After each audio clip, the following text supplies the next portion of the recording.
제 개인적인 매수 원칙을 좀 5가지 정도로 좀 정해봤어요. 첫 번째는 성장성. 네, 안녕하세요. 중수차주입니다. 오늘 11월 18일이고요. 이번 영상은 트럼프가 트위터로 러브콜을 좀 보냈어요. 김정은한테. 그래서 그 북미 정상회담에 대한 저의 제 개인적인 생각이랑 그동안 좀 어떤 일들이 있었는지에 대해서 간단하게 좀 얘기를 해보고 바닥을 다지는 5 종목들이라는 제목으로 영상을 좀 찍어보도록 하겠습니다. 10월 1일 날 그런 속보가 있었죠. 최선희가 북미 실무협상 5일 날 이제 진행이 합의가 된다는 그런 속보가 좀 나오면서 굉장히 좀 기대감들이 커졌어요. 그 당시에 이제 주가가 이때였죠. 이때 이제 기대감을 가지고 이제 갭상승을 했는데 갭상승했다가 이제 음봉으로 좀 끝났죠. 그리고 그 뒤에 며칠이 안 돼가지고 10월 6일 날 북미 고위급 회담이 이제 결렬이 됐단 말이에요. 이제 추후 회담은 미국에게 달려 있다고 얘기를 하면서 약간 책임을 전가를 하는 그런 모습이었죠. 약간 삐진 그런 모습이었어요. 북한이 약간 이제 실무 협상도 어떻게 보면은 약간 파토가 났고 이런 식으로 가자면은 북미 협상이 올해 안으로 좀 되기 힘들 거라는 그런 생각 때문에 이제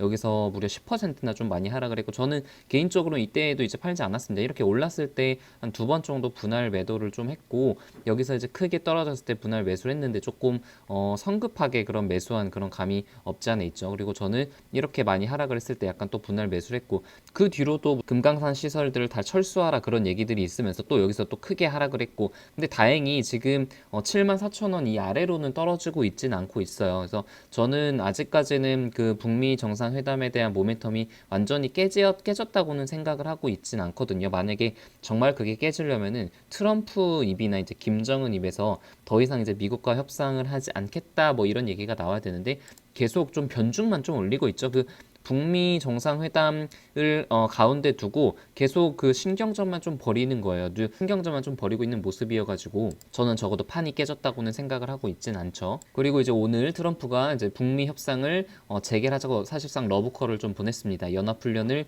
연기를 하는 그런 성의를 좀 보였는데, 아직까지 뭐 북한에서 명확하게 그 나온 대답이 없기 때문에 오늘 뭐 크게 상승을 한 것 같지는 않아요. 종가가 이제 78,000원으로 끝났는데, 다행히 여기서 이제 10월 7일 날 이제 북미 실무 협상이 완전히 파토가 났을 때가 이제 78,000원이었으니까 그 뒤로 지금 한 달 정도가 좀 흘렀는데 거의 이제 그 가격까지는 조금 돌아왔습니다. 그래서 개인적으로는 지금 한 거의 7개월 이때 이제 본격적으로 매수를 시작을 해가지고 뭐 한 달 안에 좀 수익이 나는 그런 종목도 있는가 하면은 이렇게 7개월 넘게 계속 지지부진한 그런 종목들도 있는 것 같아요.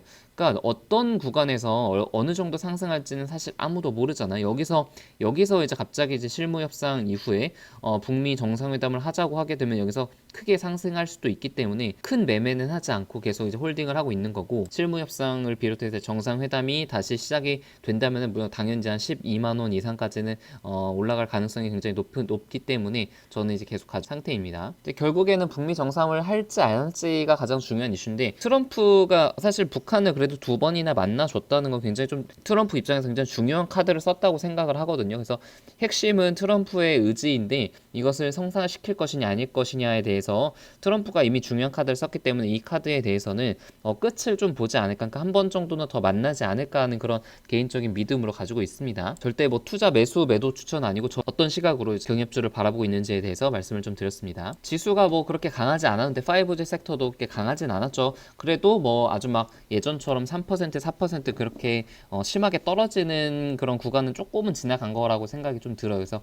바닥을 조금 다지고 있는 5G 종목들이라는 그런 생각이 좀 들고, 하지만 아직까지 바닥을 완전 진바닥을 만들기까지는 조금 길게 보면 한두 달 정도 시간이 걸릴 거라고 생각이 좀 들어요. 그래서 이노아리스도 여기서 이제 크게 많이 하락을 한 다음에 여기서 양봉을 한번 보이고, 오늘도 다른 5G 종목에 비해서는 조금 강한 그런 모습이었죠. 그래서 지금 여기서 보면은 하락을 한 다음에 계속 상승과 하락이 반복이 되는 구간들이 좀 있었어요. 이렇게 한 달에서 한 2달 정도는 조금 횡보를 하는 그런 시간이 걸릴 것으로 생각을 하기 때문에 너무 뭐 조급해 하지 않으시는 게 좋을 것 같습니다. RFHIC도 다른 종목에 비해서는 조금 강했죠. 이제 많이 하락을 한 다음에 여기서 양봉을 좀 보이고 오늘도 한 0.8% 오르면서 약간은 좀 상승 추세로 전환을 하려는 그런 시도를 보이고 있는데, 위에서 보시게 되면 이제 21선이 좀 내려오고 있잖아요. 그래서 21선에서 조금 저항을 받을 수밖에 없기 때문에 여기서 바로 상승하기보다는 약간의 그 기간 조정이 좀 필요할 수밖에 없을 것 같아요. 다른 종목에 비해서 다산 네트워크스가 조금은 약한데 이런 거를 보면은 약간 3분기 실적은 이제 사실상 거의 다 끝났고 4분기 실적이 반영되는 그런 시기잖아요. 근데 4분기 실적도 조금은 좀 아쉬운 그런 성적이 나올 가능성이 좀 높아 보여요. 그래서 만약에 더 떨어지게 된다면 7,000원 초반대까지, 그러니까 한 7,300~400원까지는 좀 떨어질 가능성도 염두를 해둬야 될 것 같습니다. 오늘 좀 반도체가 좀 어마어마했죠. 제가 계속 예전에 좀 말씀드렸던 테스 같은 종목이 이제 7% 반도체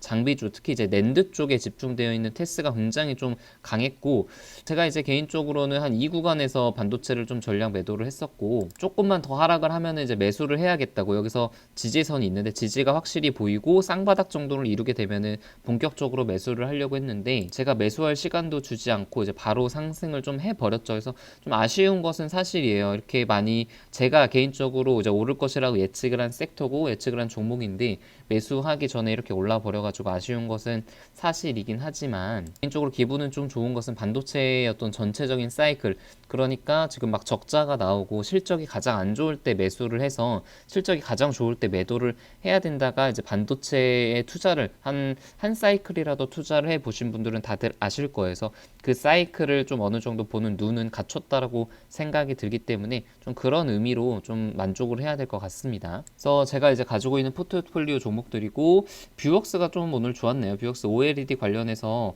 이게 종목이 조금 많아졌는데 지금 제가 최근에 좀 매수 기준을 좀 다시 정확하게 좀 정하고 있거든요. 그래서 그 매수 기준에 맞춰서 종목들을 좀 편입을 시키다 보니까 종목들이 좀 많아졌는데, 제 개인적인 매수 원칙을 좀 5가지 정도로 좀 정해봤어요. 첫 번째는 성장성. 제가 투자할 때 가장 중요하게 보는 것이 어떤 기업의 성장성이거든요. 그래서 최소한 2년 이상은 성장성, 그러니까 매출과 영업이익이 30% 이상은 담보가 되어야 한다라는 그런 것이 가장 중요하게 생각을 하는 그런 포인트고, 그리고 두 번째 원칙은 이제 저평가 원칙으로 저점 대비해서 너무 30% 이상, 그러니까 지금 가치들이 많이 반영이 되고 기대감이 좀 많이 반영이 된 종목들은 매수를 하지 않는 것이 두 번째 저평가 원칙입니다. 그래서 세 번째는 단기 하락. 단기적으로 하락을 했는데 그런 그 하락의 원인이 일시적인 요인일 때는 굉장히 좀 큰 매수의 기회가 될 수 있다는 것도 이제 세 번째 원칙이고, 네 번째 이제 바닥 형성의 원칙은 모멘텀 자체는 있지만, 그러니까 성장성이라든가 어떤 기업의 모멘텀 자체는 있지만 고점 대비해서 30% 이상 하락을 한 그런 상태에서 쌍바닥 이상을 만든 그런 기업이 바닥 형성이 됐다고 생각을 하고, 다섯 번째 원칙은 이제 비관론. 사람들이 막 좋다고 얘기를 할 때보다는 안 좋다는 그런 글들이 많거나 아니면은 아예 관심이 없는 기업들을 매수를 하는 것이 오히려 수익률이 좀 더 좋게 나올 수 있다라는 것이 다섯 번째 원칙입니다. 그래서 최근에 이제 제가 매수했던 종목이 이제 뷰웍스라는 종목인데, 이건 첫 번째 성장성 원칙으로 보자면은 디지털 방사선 촬영기라든가 어떤 그 촬영 장치를 만드는 회사인데, 국내용 산업용 카메라 25%를 점유를 하고 있고 의료용 쪽으로 만들기도 하면서 OLED 쪽에도 이 회사가 만드는 카메라가 이제 들어가는 회사거든요. 그래서 이제 내년에 OLED가 굉장히 투자가 많이 될 것이기 때문에 최소한 2020년, 2021년까지는 투자 사이클 때문에 성장성이 한 20% 이상은 나올 것이다라는 것이 이제 성장성 원칙에 만족을 하고, 두 번째 원칙이 이제 저평가죠. 저점 대비해서 30% 이상 오른 종목은 매수하지 않는다. 이런 종목들은 당연히 오르지도 않았고 이제 이 구간에서 완전 오르지도 않았고 오히려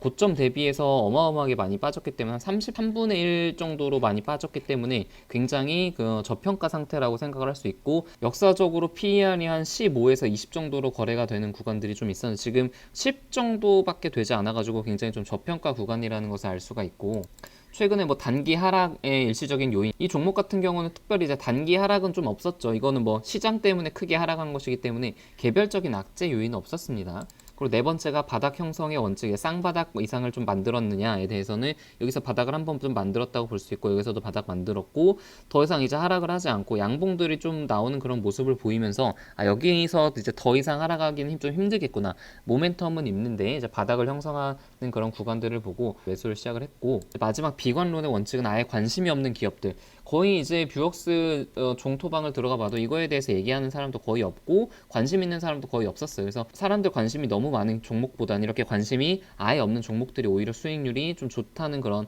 생각이 좀 들었습니다. 한글과 컴퓨터도 좀 마찬가지예요. 이 기업 자체도 이제 매출과 영업이익은 좀 꾸준히 성장할 것이라고 이제 생각을 하고 있고, 저평가 원칙에서도 맞죠. 이제 저점 대비해서 굉장히 많이 오르지 않았고, 그리고 고점 대비해서 많이 이제 떨어진 그런 종목이죠. 그리고 최근에 뭐 단기적인 악재도 없었고, 그리고 이렇게 바닥을 좀 만들었고 최근에 이제 크게 상승하면서 매수세가 좀 들어온 그런 모습도 보였고요. 특별히 이제 시장에 관심을 그렇게 많이 갖는 그런 종목도 아니기 때문에 분할 매수를 조금 시작을 했고 비중을 많이 갖진 않고 약간 좀 모니터링 목적과 그리고 만약에 여기서 조금 하락한다면은 또 이제 분할 매수 목적으로 매수를 하였습니다. 그래서 이제 개인적으로 매수 원칙들에 대해서 조금 다시 한번 세팅을 좀 해봤고 이거를 다 보는데 그렇게 뭐 오래 걸리진 않아요. 제가 그래서 주말에 좀 관심 있는 종목들을 좀 정리를 하고 어떤 성장성이라든가 저평가 요인들 그리고 바닥이 형성됐는지 모멘텀에 대해서 이렇게 좀 정리를 하고 있습니다. 그래서 여러분들도 좀 관심 있는 기업들에 대해서 좀 체계적으로 정리를 하고 본인만의 이제 매수 기준에 대해서도 정리를 하셨으면 좋겠습니다. 네.